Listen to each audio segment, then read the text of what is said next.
Bonjour à toutes et bonjour à tous, soyez les bienvenus dans cette toute nouvelle émission de TV7 qui s'intitule C'est la classe. Vous l'aurez compris, nos caméras vont se glisser dans différentes écoles de Colmarienne, dans les classes, pour y rencontrer des élèves et un invité. Aujourd'hui, nous sommes à l'école Pasteur avec Rémi Bétinger, le directeur. Pouvez-vous nous dire quelques mots sur votre école ? Bonjour Régis, alors bienvenue à l'école Pasteur, qui est une école située dans le quartier Saint-Joseph de Colmar, composée de 4 classes maternelles et 8 classes élémentaires. Eh bien, notre invité qui vient tout juste d'arriver, Alexandre Sattler, bonjour. Bonjour Monsieur Sattler. Bonjour Alexandre. Bonjour. Alors Monsieur Sattler, on est bien heureux de vous accueillir à l'école Pasteur et on va se diriger de suite dans la classe de CM1, CM2 de Madame Baran-Broglie. Avec plaisir. Nous allons rejoindre la classe, mais avant cela, un petit sujet sur notre invité du jour, Alexandre Sattler.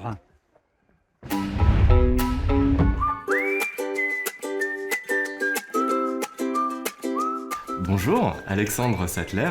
J'ai grandi dans la vallée de Münster, que j'ai quitté assez jeune, vers l'âge de 19 ou 20 ans, pour aller explorer le monde. Mais je crois que la vraie raison, c'est que j'avais besoin de me rencontrer, de me découvrir moi à travers le voyage. Et depuis une vingtaine d'années, donc j'explore avec mon appareil photo différents continents, différents pays pour saisir la beauté de notre humanité, la diversité de ces hommes et de ces femmes que je rencontre sur mon itinéraire.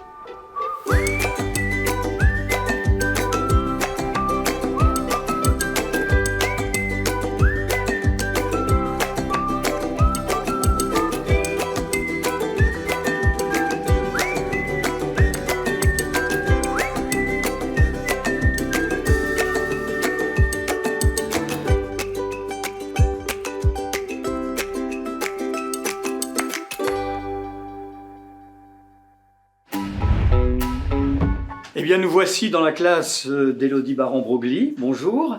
Comment s'est passé les préparatifs concernant cette émission ? Eh bien, ils se sont très bien passés. Les enfants ont été plutôt enthousiastes de ce projet avec le photographe Alexandre Sattler.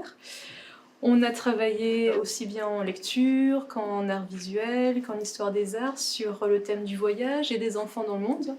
Et pour lui, ils ont préparé, les élèves, quelques questions.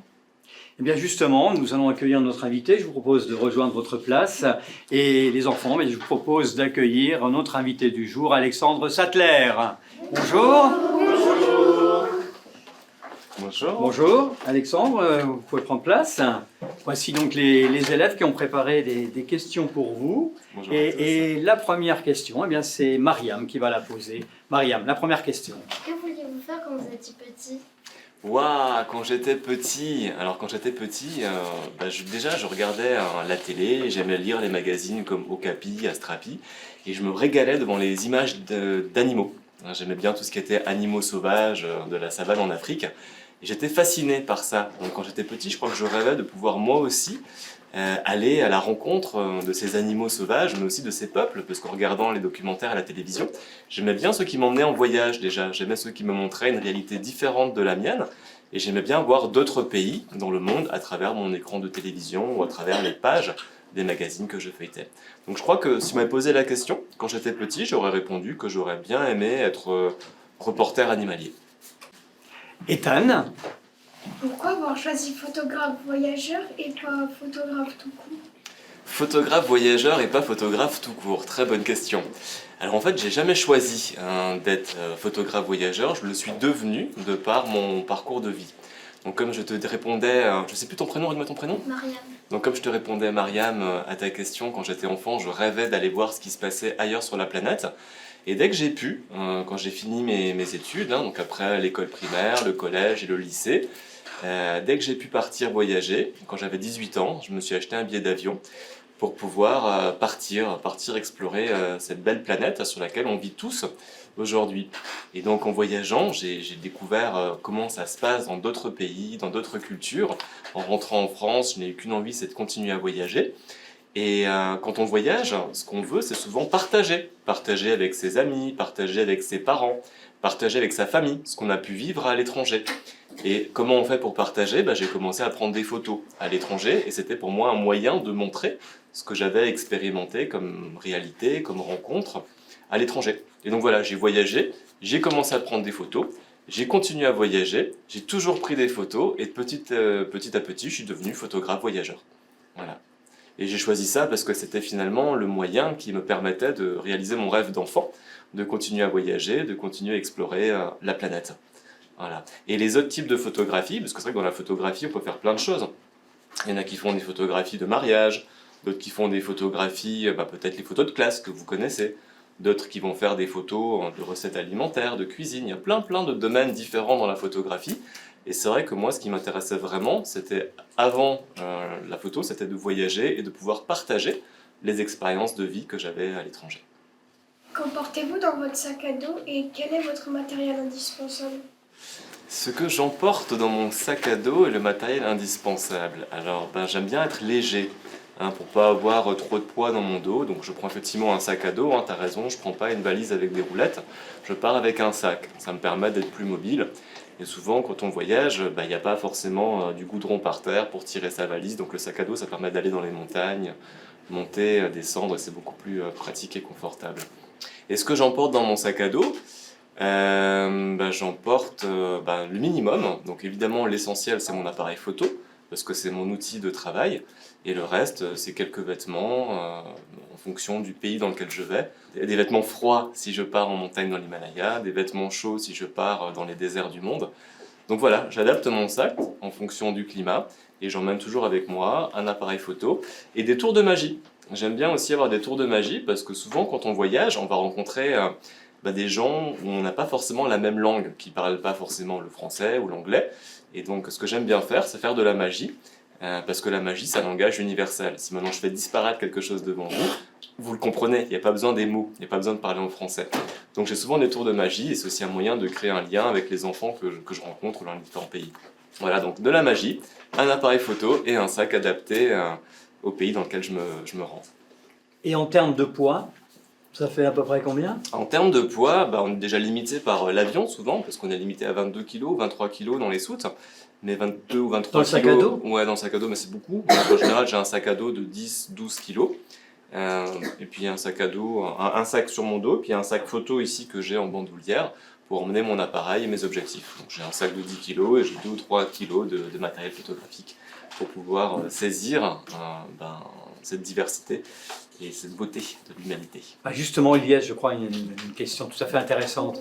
Pour vous, c'est quoi une photo réussie? Une photo réussie. Alors, une photo réussie, je pense qu'il y a différents niveaux.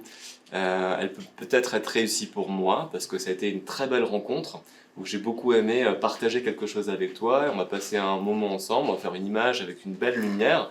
Et donc pour moi, elle est réussie parce que non seulement la lumière est belle, et parce que ton émotion sur ton visage est réussie aussi, et puis parce que pour moi, c'est une super mémoire, c'est un super souvenir.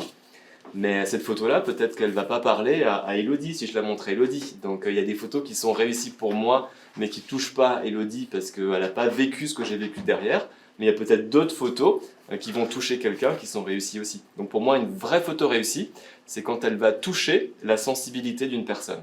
Si en regardant une photo, tu te dis « Waouh, là, il se passe quelque chose dans le regard ou ça me touche », je pense que c'est une photo réussie. Comme moi, quand j'étais enfant, que je regardais les images dans les magazines, j'étais touché par certaines images d'animaux. Pour moi, c'est ça une photo réussie. C'est une photo qui te parle directement à ton âme. Est-ce que vous avez déjà raté des photos importantes? Plein, il y a plein de photos qu'on ne fait pas, parce qu'on ne peut pas non plus tout de suite prendre son appareil et commencer à photographier, surtout quand on photographie des enfants ou des adultes.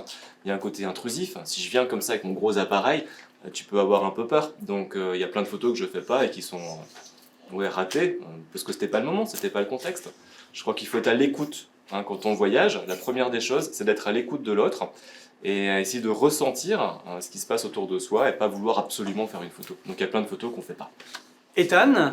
Demandez-vous l'autorisation aux personnes que vous prenez en photo ou bien faites-vous cela en cachette? En cachette, non, jamais. Au tout début, quand j'ai commencé à voyager, j'avais des fois un peu peur de faire des photos ou d'approcher les gens. Donc ça a pu m'arriver avec les zooms là, de faire une image un peu cachée, mais ça je ne le fais plus depuis très longtemps. Donc non, je demande, et si la personne est gênée par rapport à la présence de l'appareil photo ou de l'objectif, je ne la fais pas. Mais souvent quand tu fais une photo, c'est qu'il se passe quelque chose avec les gens que tu photographies, c'est qu'il y a un lien qui se crée. Donc oui, des fois je ne demande pas à la personne de me signer un papier, mais l'accord est tacite, tu sais que la photo est la bienvenue, donc tu peux la faire. Et me cacher, non, ça je fais jamais, parce que ça fait pas une photo réussie. Hein, tu me demandais c'est quoi une photo réussie? C'est une photo où il y a une émotion à l'intérieur, et souvent une photographie qui est cachée. Il n'y a rien, tu vois, la personne, non, j'aime pas ça, j'aime pas voler des images. Je les fais toujours en demandant à la personne, ou en ayant une sorte de consentement tacite. C'est aussi une complicité finalement entre le personnage et toi. Ouais, complètement. Ouais, je crois que c'est vraiment ça qui fait encore une fois une photo réussie, c'est quand tu vas réussir à créer un lien avec quelqu'un, où là, tu as une complicité qui se met en œuvre, et puis la personne t'offre son image quelque part. C'est une sorte de cadeau que tu récupères avec gratitude, avec respect. Donc ouais, il y a toujours ce lien, cette complicité, dans une photo qui va être réussie, et que je vais transmettre après sur des expositions, ou dans des magazines, ou dans des bouquins. Mariam, quel a été votre voyage le plus marquant, celui que vous n'oublierez jamais?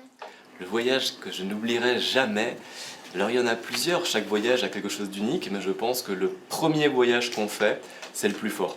C'est la première fois où on sort de son contexte familial et on va loin, très loin, et là on n'a pas l'habitude, donc on sort de ce qu'on appelle la zone de confort, et là je pense que c'est le voyage le plus important, le plus marquant. Si j'avais pas voyagé une fois, peut-être que je serais jamais reparti une deuxième, une troisième, une quatrième. On parle de voyage initiatique. Pour moi, le premier voyage, ça a été le plus marquant, qui m'a donné envie d'en faire d'autres et encore et encore. Et un voyage que j'aime beaucoup, un pays que j'aime beaucoup, on me demande souvent, parce que j'étais dans beaucoup de pays, en Afrique, en Asie, dans beaucoup d'endroits du monde. Et un de mes pays que j'aime beaucoup, c'est la Namibie, parce que ça rejoint un peu mon rêve d'enfant, qui était d'aller rencontrer les Big Five, les grands animaux d'Afrique, les lions, les rhinocéros, les girafes, les éléphants. Donc j'aime beaucoup la Namibie pour ça, parce que c'est un pays magique avec plein d'animaux partout, et aussi des paysages différents. Il y a du désert, il y a des montagnes, il y a des rivières, il y a de l'océan, et il y a des peuples. J'aime beaucoup aussi dans mon travail photographique aller photographier les gens que je rencontre, comme ce petit garçon qui est en Inde et qui s'appelle Rakul. Donc j'aime beaucoup aller rencontrer des gens, et en Namibie il y a aussi des peuples du monde, des Bushmen, des Himba, des cultures très différentes de la nôtre, et ça j'aime beaucoup, parce que dans un même pays tu as et les animaux, et les peuples, et des paysages incroyables. Ilyes, Quelle sera votre prochaine destination? Ma prochaine destination, ce sera là-bas. Vous avez au fond de la classe une photo des temples d'Angkor. Vous voyez, c'est un vieux temple hindouiste et bouddhiste qui a été comme ça englouti par les racines de cet arbre qui s'appelle un fromager. Et donc je vais partir au Cambodge bientôt pour aller explorer ces temples et passer du temps dans les temples bouddhistes avec les moines qu'on voit là-bas sur votre photo dans la classe. merci Alexandre. Peut-être une dernière question des enfants. Safa, je crois, tu as une question. Combien de langues parlez-vous? Combien de langues je parle? C'est vrai que c'est une très bonne question. Déjà, merci de la poser, Safa. Combien de langues je parle? Le français, comme vous. J'ai appris à l'école l'allemand et l'anglais. Je me suis beaucoup servi de l'anglais en voyage. Et il y a des moments dans ma vie où je suis allé vivre à l'étranger. Donc je suis allé vivre au Japon. Donc j'ai appris le japonais. Donc je parle un peu le japonais. Je suis allé vivre au Laos pendant plus d'1 an. Donc je parle aussi le laotien. Donc français, anglais, allemand, japonais et laotien. Alexandre, vous en faites quoi, toutes ces photos? Ces photos, je les partage à travers des publications dans des magazines, à travers des expositions dans des écoles, dans des musées, dans des galeries, mais aussi des livres. Je fais de temps en temps des livres pour partager mon travail, et toujours cette idée de mettre en avant ce langage des émotions qui nous relie tous, quelle que soit notre culture, quelle que soit notre tradition. Alors justement, on voit un superbe livre là, qui s'appelle L'éloge du sourire, Ouais. qui a un très beau titre. Alors oui, le sourire, parce que je pense que c'est quelque chose, une émotion joyeuse, et un sourire en France veut dire la même chose qu'un sourire en Afrique, et qu'un sourire en Amérique du Sud ou qu'un sourire en Asie. Quand on sourit, c'est qu'on est quelque part joyeux, quand on rigole, c'est qu'on est content, qu'on est heureux. Les émotions, on a tous les mêmes, donc j'ai voulu faire un livre sur le thème du sourire, parce que je pense qu'aujourd'hui c'est important d'être heureux, c'est important de sourire, c'est important d'être joyeux. Et donc j'ai mis en couverture le petit Rakul. Alors j'essaie toujours dans mon travail photographique de créer le lien. Tu me demandais avant, Ethan je crois, c'est ça? Tu me demandais Ethan si je demande, avant de faire mes photos, ou si je les prends en cachette. Donc il y a toujours effectivement ce lien qui se crée. Donc là c'est Rakul. Rakul vit en Inde dans un bidonville dans la ville de Pondichéry. Il y a l'aéroport, il y a le mur de l'aéroport, et sa famille ont mis des bâches en plastique le long du mur de l'aéroport, et ils sont plusieurs à vivre dans des conditions assez précaires. Et donc Rakul m'a offert un sourire absolument incroyable avec ses yeux couleur émeraude. Et j'ai demandé à Rakul, parce que j'aime bien vraiment prendre le temps de rencontrer les gens, Et une question que je pose souvent, c'est quoi ton rêve? Et donc j'ai posé la question à Racoul, c'est quoi ton rêve? Et Racoul m'a répondu, mon rêve, ce serait d'avoir un vélo et d'apprendre à rouler sans les petits trous. Et donc, comme j'aime bien quand je peux essayer de réaliser le rêve des gens, parce que je pense que c'est important, si on arrive à rendre l'autre heureux, de pouvoir le faire. Donc je suis parti avec Racoul dans la ville de Pondichéry, on a cherché un vélo, je lui ai offert un vélo et on a appris à rouler pendant 2 ou 3 jours pour qu'il puisse faire du vélo sans les petits trous. Et voilà, donc c'est des petites histoires comme ça, le voyage et faire la photo, ça permet aussi de créer du lien avec les gens qu'on rencontre et des fois ça permet de réaliser des beaux rêves. Voilà Alexandre, c'était la dernière question. Merci de vous être prêté à cet exercice. Un plaisir. Merci Élodie Baran-Broglie également et à tous vos élèves pour vos questions pertinentes. Merci. C'est ainsi que s'achève cette émission. Merci de l'avoir suivi. On se retrouve une prochaine fois dans une autre salle de classe.